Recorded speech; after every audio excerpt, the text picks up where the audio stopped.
Everyone told him to choose beauty, but the Duke chose truth and silenced the room. Like and subscribe to Inspiration Stories Box. The grand hall shimmered with chandeliers, silk gowns, and carefully rehearsed smiles. Servants whispered, nobles observed, and expectations hung heavy in the air. Tonight was not just a celebration, it was a transaction. Lord Harrington stood tall beside his daughters, pride straightening his spine. On his right stood Isabella, flawless, radiant, dressed in ivory silk. She smiled effortlessly, practiced and admired her whole life. On her left, slightly behind, stood Eliza. Eliza wore a pale blue dress, modest and simple. Her eyes stayed lowered, hands folded tightly as if trying to make herself smaller. She was the daughter rarely introduced, the one whispered about as plain, too quiet, unremarkable. Across the hall stood Duke Alexander Ravenshield, powerful, wealthy, unmarried. The entire room waited. The Duke stepped forward, his boots echoing on marble. Lord Harrington leaned closer and whispered with confidence, "Take the pretty one, Your Grace. Isabella will make a perfect duchess."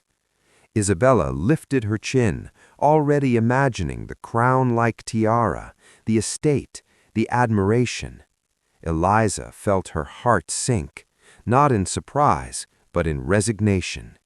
She had known her place all her life. The Duke's gaze moved to Isabella, then drifted past her. He stopped at Eliza. The room stilled. Eliza looked up, startled, her breath catching as his eyes met hers, not with judgment, but curiosity. Something unreadable, something deep. "You," the Duke said softly, "what is your name?" Her voice trembled. "Eliza, Your Grace." A murmur rippled through the hall. Lord Harrington stiffened. "My younger daughter," he added quickly, embarrassed. "She's sensitive." The Duke nodded slowly. "Sensitive," he repeated, "or unseen." A silence fell like thunder. Isabella's smile cracked. Eliza's cheeks burned. The Duke turned back to Lord Harrington. "You offered me beauty," he said evenly, "but you never asked what I was looking for." The Duke stepped closer to Eliza. "I choose her." Gasps erupted. Lord Harrington laughed nervously. "Your Grace, perhaps you misunderstood."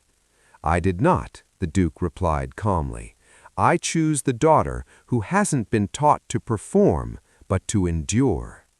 Eliza's knees nearly gave way. For the first time in her life, someone had chosen her, not despite who she was, but because of it. The carriage ride to Ravenshield Estate was silent. Eliza stared out the window, her reflection trembling against the glass. Every mile felt unreal.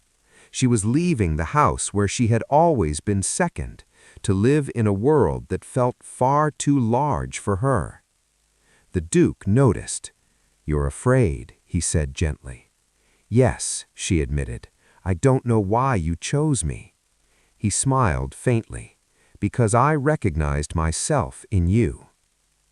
At the estate, Eliza expected cold formality. Instead, she found warmth. The servants greeted her kindly. The Duke's home was quiet, filled with books, music, and sunlight. Days passed. Eliza learned that the Duke had once been the overlooked son, the spare heir. He had earned his position through discipline and empathy, not charm. "You survived invisibility," he told her one evening. "That shapes a person." Eliza slowly bloomed. She played the piano in empty halls. She laughed softly in gardens. She spoke and was listened to. Back at her father's estate, Isabella burned with resentment. She tricked him, she spat. She took what was mine.